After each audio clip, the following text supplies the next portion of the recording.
American Leadership Academy Board meeting will come to order at 4:05 on June 15th. We're going to begin, as usual, with the Pledge of Allegiance, followed by the invocation. That Whitney's going to lead us in. So if you would, please enjoy.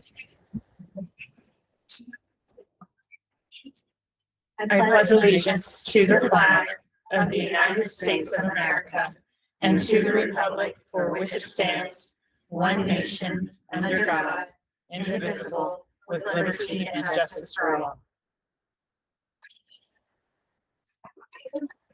Music. Heavenly Father, thank you for this opportunity to gather again to discuss the plans and the trajectory for ALA South Carolina. I pray that you would be with us as we have discussions. I pray that our discussions would honor you and that we would make decisions in the best interest for the families, the staff, and the community that we operate in.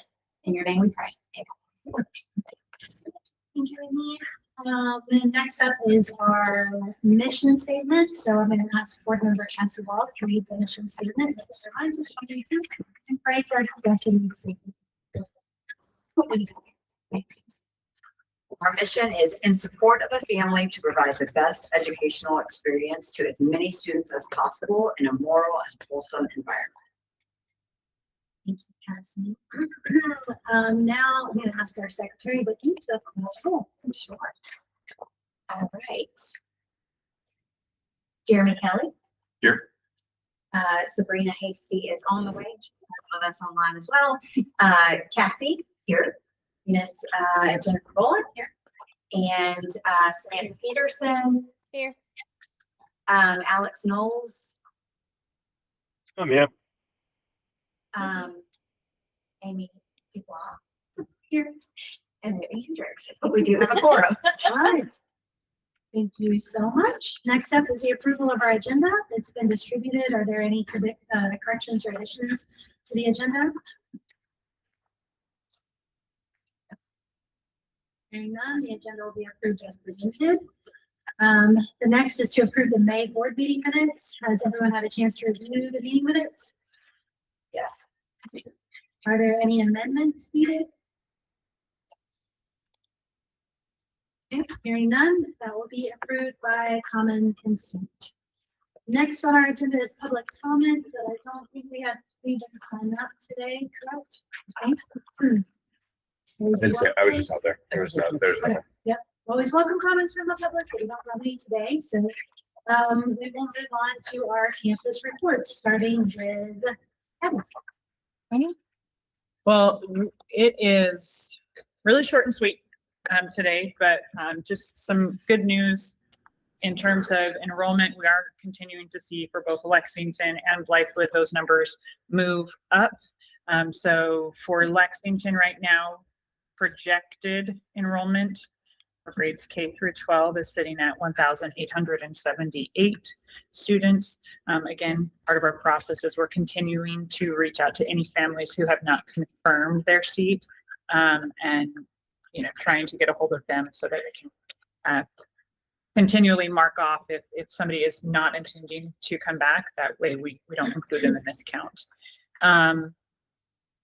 For Blythewood, we are sitting at 1,380 students. So that is an incredible jump over the last month. The directors are getting out into the community and making sure that people know that we are ready, or we will be ready to open for the fall. It was the big message, and I think it is being well received. And then we've got a couple of events going on for both campuses this summer. We have at Lexington, they're doing Read Aloud with the Dean every Tuesday. So students have an opportunity to come to the campus and read books with the Dean. And then they're doing a big community yard sale and an America 250 event in July.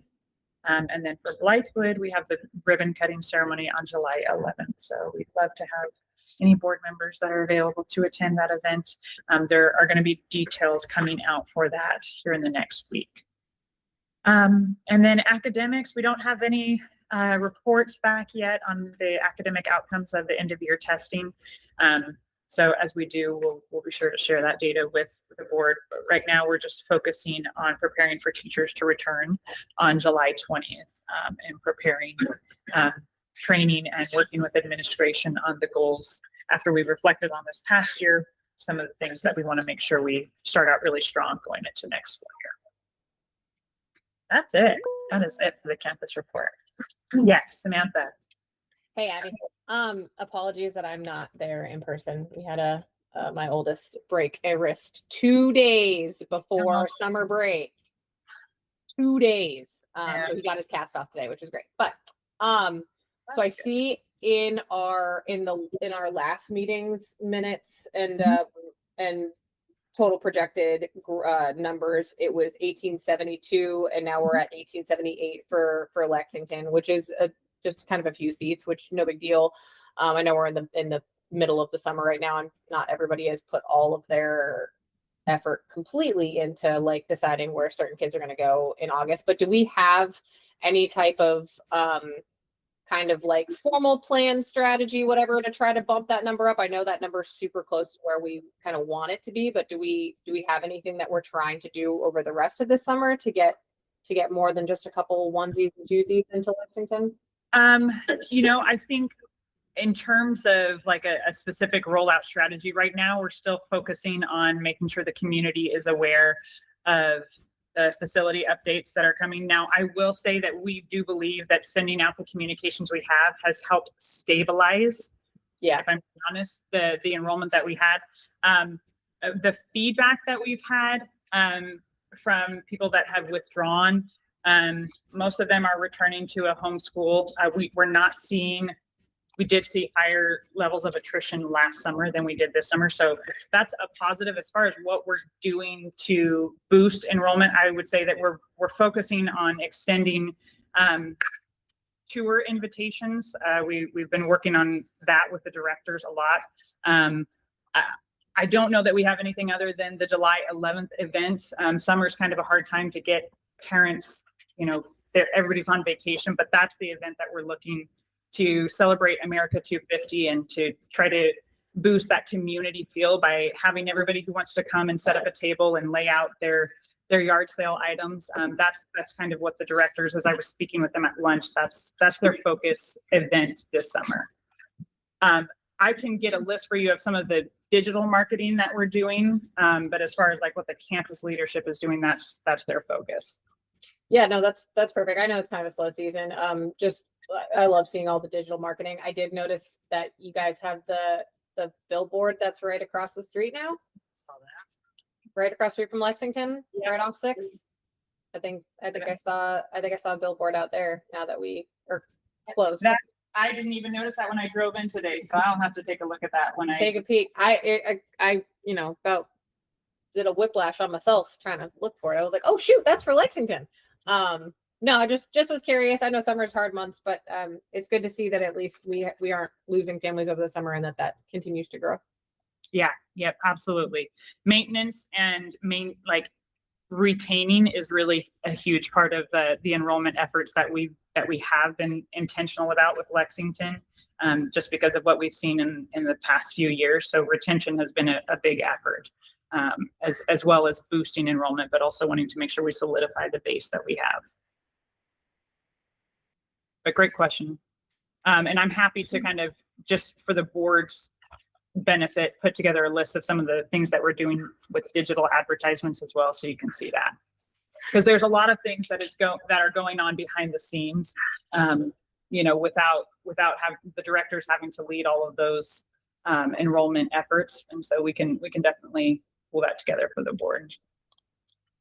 That would be amazing. It would be really great to see all of those kind of key pieces in one spot. It's hard to visualize what all's going on because there's just so many moving parts. Yeah. Yep. Absolutely. Okay. Can you remind me of what the minimum goal was for both of these campuses? So our goal is always capacity. Right now we're at about 2,100 for Lexington as it is. When we add the additional building, that should add 600, 700. Yeah. So we're looking at 2750, Yeah. something like that for total enrollment. Another question, maybe just goes to you, maybe it goes to someone else. Do we have any way to get feedback on faculty from like students and stuff like that? So like feedback from the students on how the teachers, Yes. yeah. There is a climate survey that goes out every single year to the students, and our goal is always to get 95% participation. And so in that survey, I don't know that we have all the results from that yet, but we should, it asks certain questions about the instruction and, you know, how do my teachers make me feel when I'm at school and things like that. So that is that Erskine or state? That is, I believe that's, it's the higher education or commission on, not higher education. What's the other one?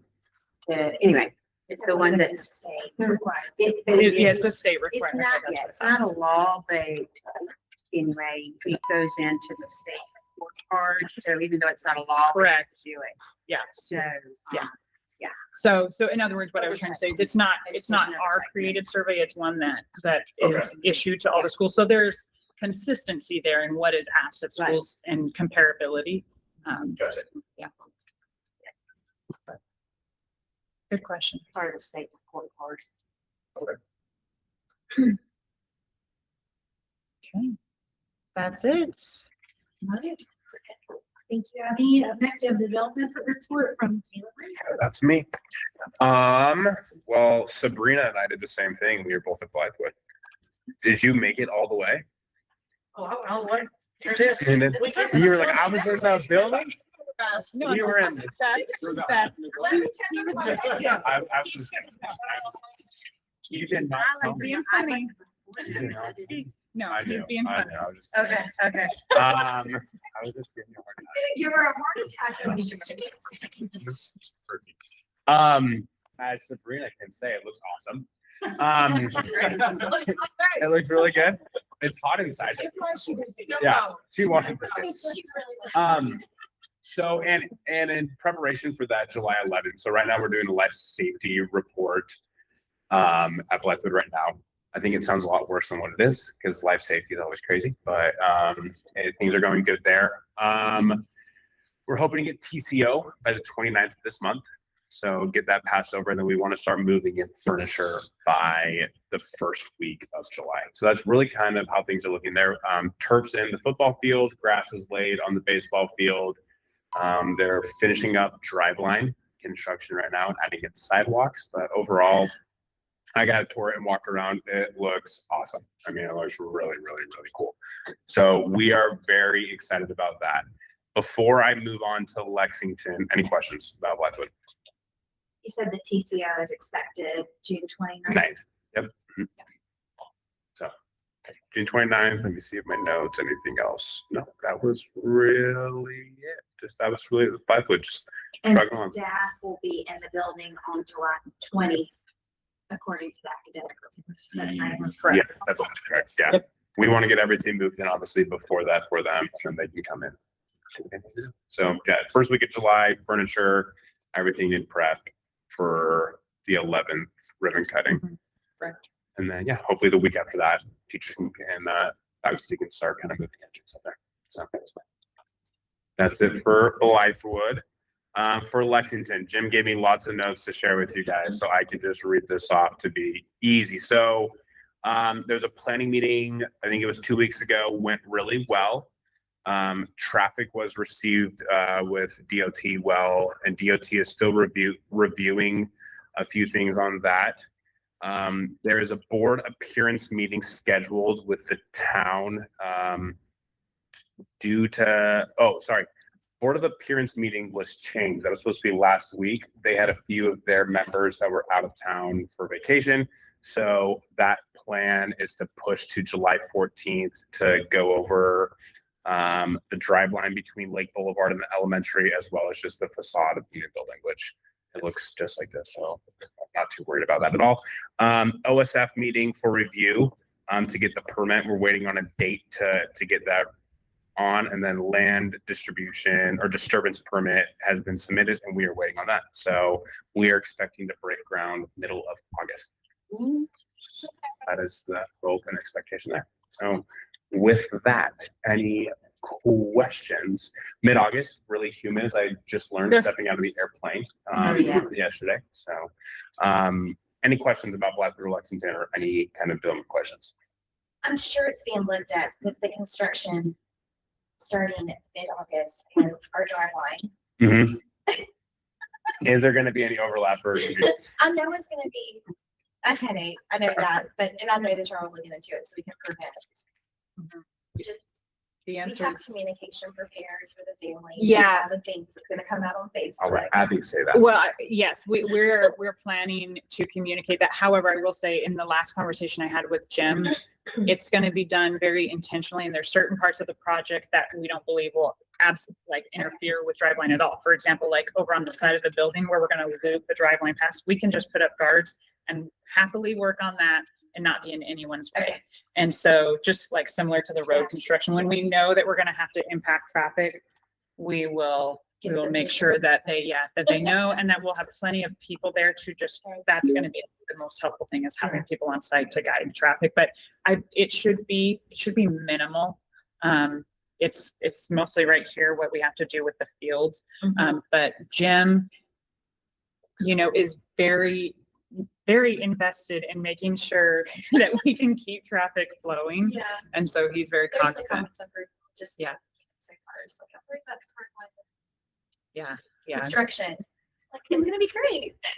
No, I think it's a total valid concern, right? Yeah. And I completely hear you and understand. From the conversations that Abby's talking about that I've had with Jim and with Abby, it hasn't come up. There's no worry on it. He's planned it out and is very thorough on making sure that there is not too much disturbance in the driveline while construction is going on. So Is the drive line gonna be done first? Yes. The building. So yes, I believe the driveline should be done first. Yeah, And then the building. then buildings. intentionally, because we have to, in a sense, have to do show that. that we can Have that many cars. yeah. How long does it have to take? The whole thing Just or the- just driveline Because we can't move on the second part. part until it should be quick. I'm not positive on the exact amount of time. I know that giving timelines on when it should be done is like guaranteed not, but let me ask Jim and I'll shoot you guys out. I'll let you know. But I think pretty quick. I mean, getting a line and knowing what to do should be pretty quick. So, Oh, quick. I'm being pretty big. I know. How about this? Like are we talking 3 months? Are we talking Taylor 6 said months? quick, so we. You said quick. I know I'm being big. I would, Do you want to circle back when you have some? yeah, more let me concrete circle timeline? back. I don't want to give you, like I said, I don't want to give it time, but let me circle back. I'll text Jim and hopefully he gets back to me in the next 20 minutes by the time Trevor's done. So let me ask him. He'll have a better time on it. Any other questions? Yeah. No, look at the month. That's what we're And then- doing. And then the hurricanes are gonna come. Yeah. So Right. that's gonna Right. help. Yeah. That's gonna really help with construction. Okay, well, thank you. Of course. Next, we have our finance report with Trevor. Good afternoon, everybody. Hope everyone is doing well. I will go ahead and, unless you have the slides, I can go ahead and share. Go for it. Go for it. Okay.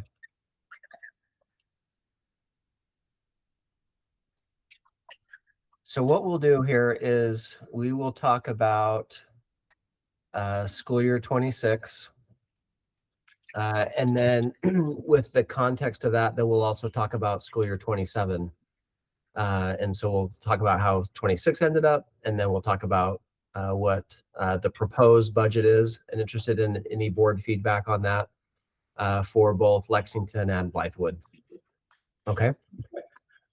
So in terms of just kind of key messages here, so for school year 26, right, we've had the amended budget that we have been working off of that was based on 1720 enrollments.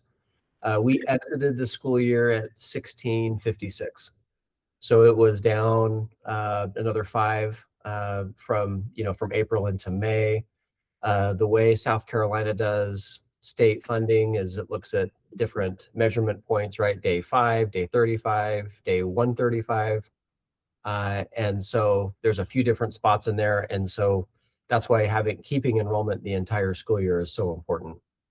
And so we'll talk about kind of how that played out in terms of revenue. Obviously, this year we had the bond that replaced the capital structure. So that helped us from a cash perspective. So the bond payment is less than the lease payment was. And so that's helped us to grow our cash over the course of the year. So we're sitting right now on about 40 days cash. So about 2.3 million. So what that essentially means is that if we didn't have any additional funding, that we would be able to make it for 40 days. And so the requirement as we get into school year 27 that we'll need to be north of is 45. So as we get to June 30th, 2027, we'll need to continue to grow cash so that we can be above 45 days. So I'll show you, I think there's a path to do that. I think we'll be okay if we can execute on our budget. With 11 months of actual spending, so the variance to our budget is over budget, about 2 million. Now that comes with a caveat. It was almost completely bond driven. And so there was the cost of issuance in there that was about 700,000 that was fully expensed. And then it took longer to close the bond than what we had anticipated. And so there was a couple of extra months of lease payments in there. And so that's what drove the variance. And that was funded with bond proceeds. So from a cash perspective, it didn't impact Lexington, but the accounting is still there. And so it'll show up on the books and it'll show up in the audit, which is fine. But that's what's driving that budget variance. So any questions on school year 26? Okay. As we've said, the last, I'd say 4 or 5 months of the year, I think everything worked as we had expected. No surprises. Revenue was where we thought it would be. Labor spending is where we thought it would be. The campuses did a great job managing cost. That was where we thought it would be. And so just, with the bond, that just changes the capital structure of the whole thing. And so it introduced some of these changes for us. Okay, so let's just kind of go through here. Let me just show you this summary here. Let me go full screen. Can you see that better? Okay. So this was the budget we worked off of. And so this is nothing new here. What's down here on the bottom is just the changes from the approved budget. So from a revenue perspective, I think we were right on. We're going to land right at around 22.3 million.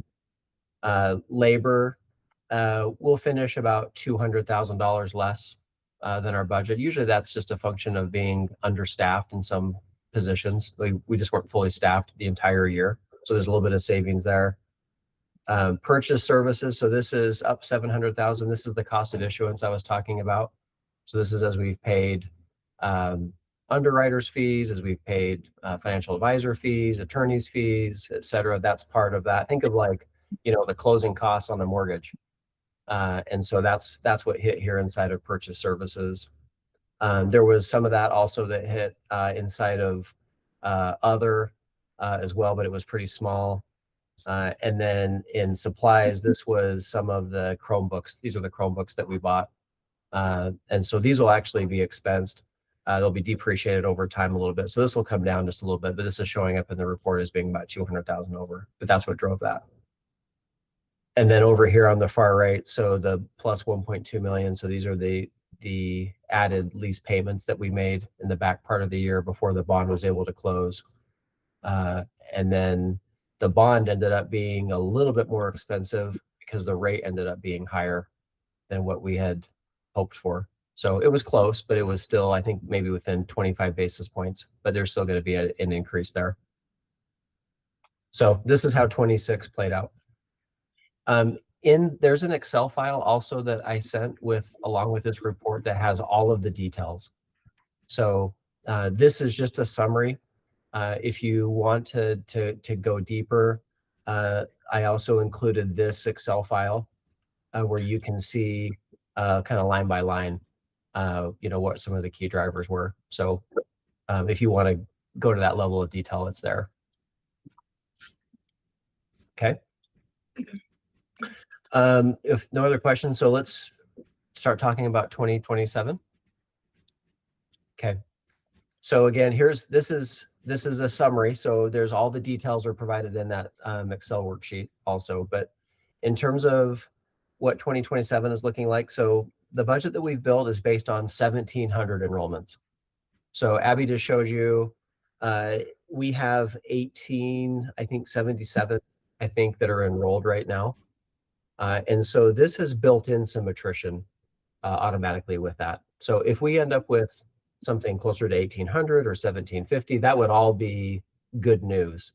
That would just come, straight to the bottom line here. But to be conservative and based on attrition numbers that we've seen in the past, we've built the budget based on 1,700 enrollments. From a labor perspective, we've done a lot of work, I think, to really scrub labor. Labor is showing to be at 10.7 million. And so this is getting us down below the 50% threshold where we like to be. We like to be more like 45, 46%.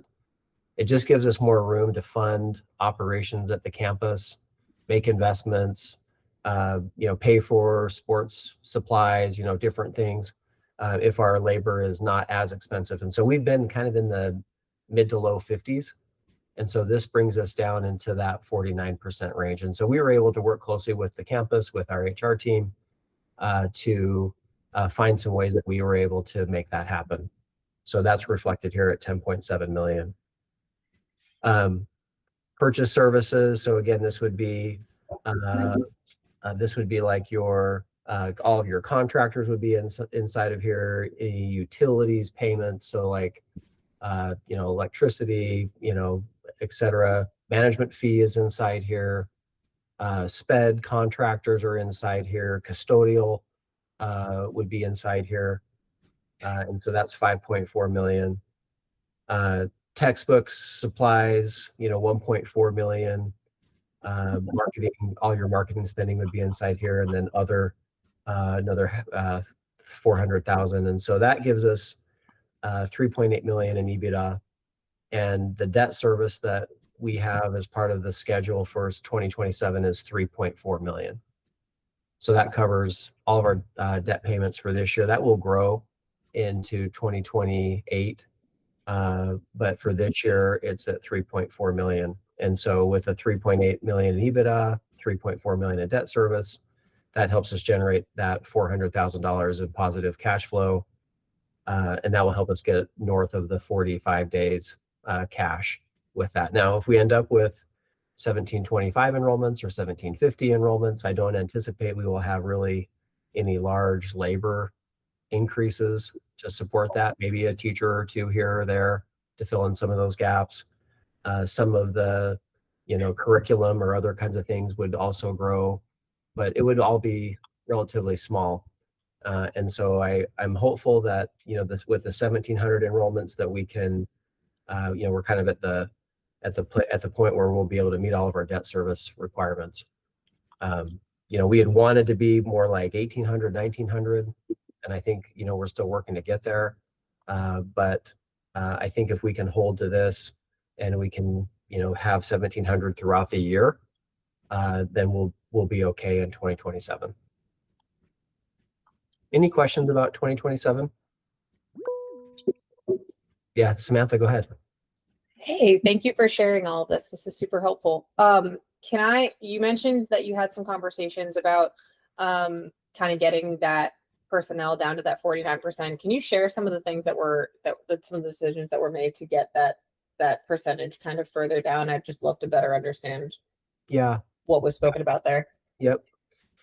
We looked at really kind of across the board. So we, had looked at, we have a labor model where we look at, okay, here's how we would staff, and here's where the break points would be that we would add additional staff. So there's really two ways to look at it. There's admin staff, which would be, your directors, assistant directors, deans, lunchroom aides, office managers, right? People that aren't necessarily completely tied to enrollment. To a degree they are, but it's not like a class size thing, like how teachers are. So on the admin side, we looked and we reined that in to where, okay, we are now inside of where our staffing model would have us be. And so we did that on that side of it. And then on the teacher side of it, we looked at class sizes. We got our SIS team involved to look at, okay, can we build schedules? We want to make sure that we are able to support students in the classes that they are signed up for, they want to take. But really, let's make sure that we're doing it as efficiently as we can. And so the combination of all of that, along with any expected or desired attrition that we had, really made that possible. And so if the board would like, or Sam, if you would like, I can send a report on the positions that were impacted. But it was able to bring down labor rather significantly by doing that. And we were still able to then, even, with this reduction, we still, were able to, provide some increases, year to year increases for staff. That's awesome. No, I think you have to find creative solutions when needed for getting money where it needs to be and look like. It would be really interesting to see though what positions were impacted, how you guys kind of went about this, and kind of see the discovery and the deep dive on that as we're looking to open up even more campuses. And Blythewood is going to be even bigger than Lexington. So I'm sure I'm sure this is not the last time we have to visit the whole labor discussion. That's right. So yeah, no, this is great. Just seeing how just even have a baseline understanding of all of this discovery work is helpful for other campuses to come. So that'd be super interesting if you wouldn't mind, Trevor. Yeah, I'll send it. Thank you. Yeah, you bet. And Abby can attest. We started this process really early. We started talking about staffing back in January. Mm-hmm. So when we finished, kind of open enrollment and intent to return as that was going on, and different things, and we started having a feel for where enrollment was going to land. Mm-hmm. That's really where we started with our staffing, and so we had a lot of those discussions pre-contracts, that went out. We wanted to give, anybody that might have been impacted as much runway as possible. And so it was really, I think, collaboration, and we worked closely with the directors to get, their points of view on things. And so we continue to have those discussions and continue to look at enrollment as we get into the summer.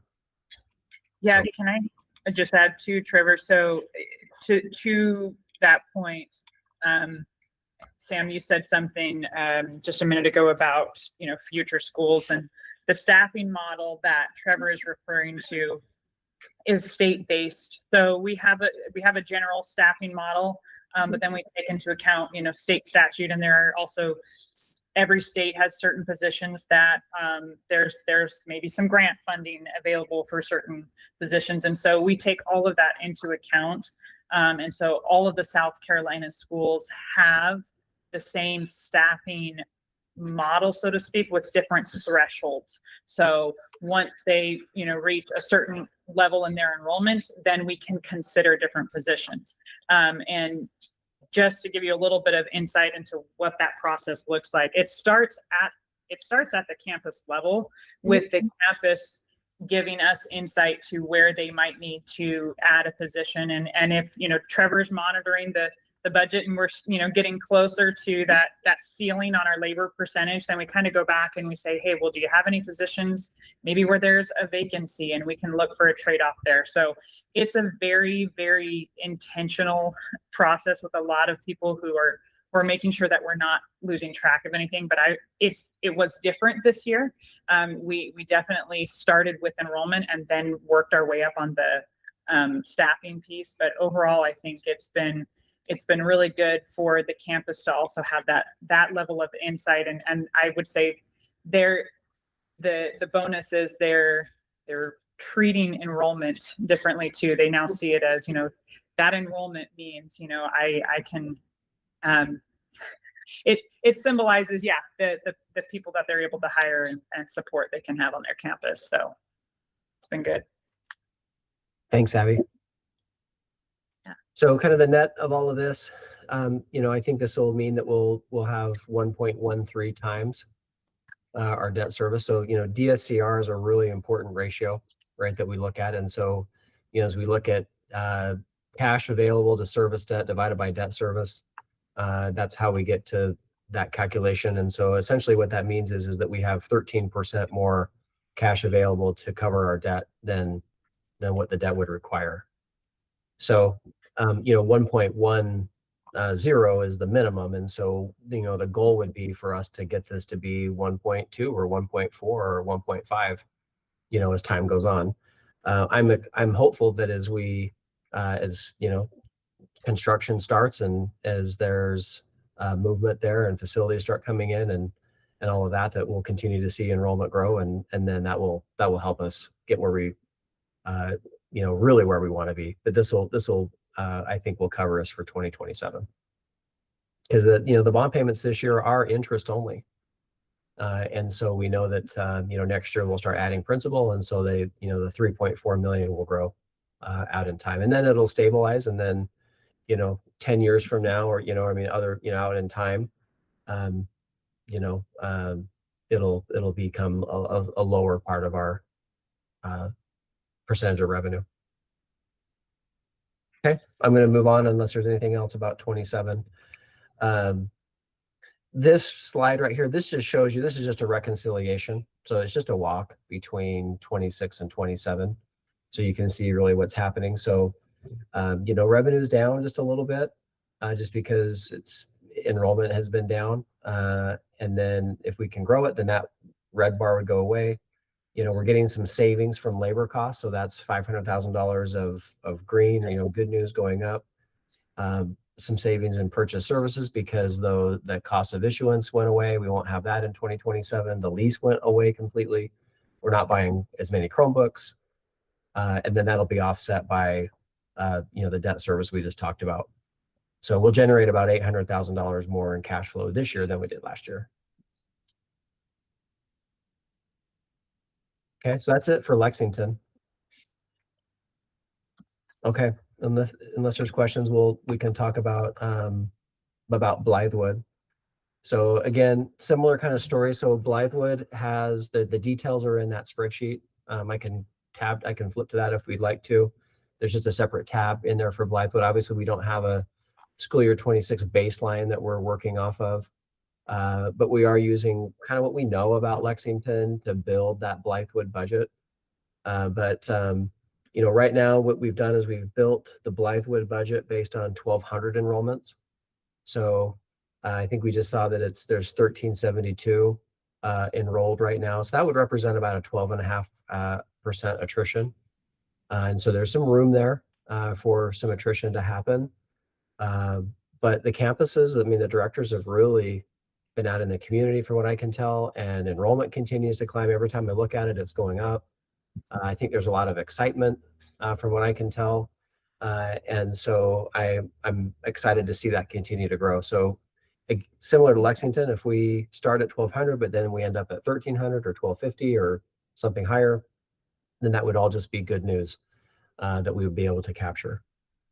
So the 1,200 is broken out, 500 in the upper school, 700 in the lower school, and labor. So we've been able to start Blythewood closer to where we would like to be at about 46%, 45%. And so the staffing plan for Blythewood right now, as it sits, is sitting at 7.6 million, and so it's starting in a healthier place. Then you have purchase services, leases, supplies. So, obviously this is not a bonded facility. We have a lease. And so that lease is expected to be about 3.8 million this coming year. $1 million in startup supplies, textbooks, computers, marketing, office supplies, etc. And so that then, essentially covers us, for the whole year. Any questions about Blythewood? Okay, sounds good. Well, just in terms of summary, right?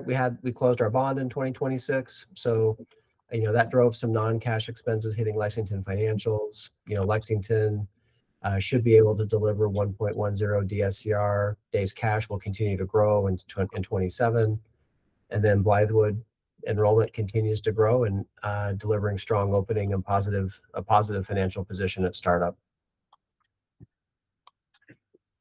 So that's all I have, unless the board has any other questions or things they'd like to talk about. Okay, thank you so much. Thank you, and Trevor. Samantha, I'll send you that report. Thank you. I'll send it to Beth, and then she'll distribute it. Awesome. Appreciate it. Okay. Thank you. Have a good rest of your day. Thanks, Trevor. All right, thanks to all of you for your reports, and now we're moving on to, yes. Jim got back to me. Jim got back to me really quick. And he did say, it's not a timeline. He said, right now, we are still waiting for permits. It will begin in August, and we will do it in phases concurrently. That's all he said. So. Okay. You know, That's really not very helpful, Jim. I was like, I'm not going to share this, but I was like, I'll just let you guys know what he said. We appreciate the follow-up. Yeah, exactly. I will say that. Thanks. Yeah. Thank you. Yeah. Thank you. Front of face. All right, well, we have 4 action items to take care of today. The first is the appointment of Alex Knowles, the ALA board for the 26-28 term. So he is currently serving, and this will be for an additional 2-year term. Is there a motion to confirm Alex's appointment? I'll make that motion. Whitney, is there a second? Okay, any discussion? Okay, so all those in favor say aye. Aye. Opposed, same sign. Okay, all right, well, with that, we have confirmed appointments. So Ally, thank you for your service. Excited to have you on for another couple of years. Next, we have approval of the budgets. So we'll start with the ALA Lexington budget, the 26-27 budget.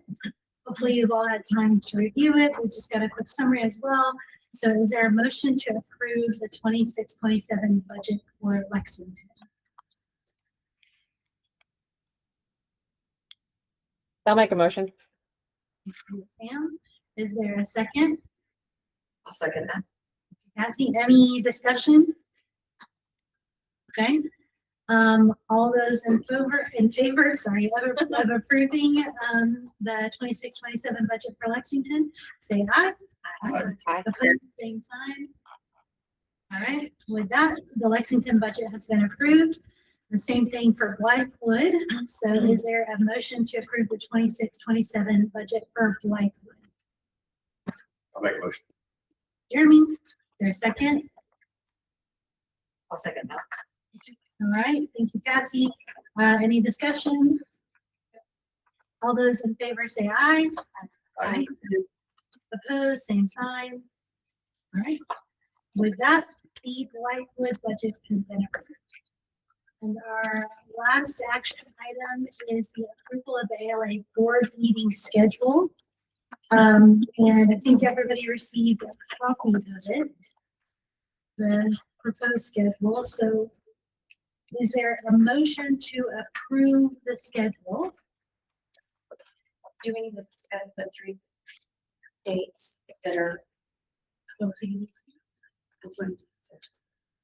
Choosing whether you'd rather have a Wednesday or Thursday. That's usually, I apologize for interjecting, but last year, those were the dates that seemed to work best with Charter One's schedule with all their other board meetings. I know those things are not always good for some people, but anyway, that's why I threw both of those out.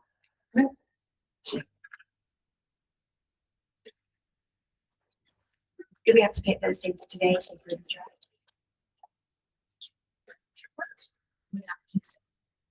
How do you know how we have to post a full year online, or?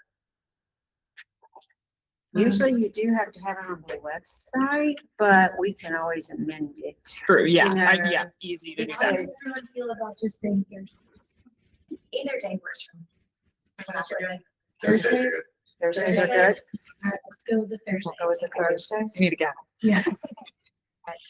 I'm not just put it out there and everyone agrees. Yes. All right, so we're gonna go with the Thursday date. So, Sorry, and the only other thing was May.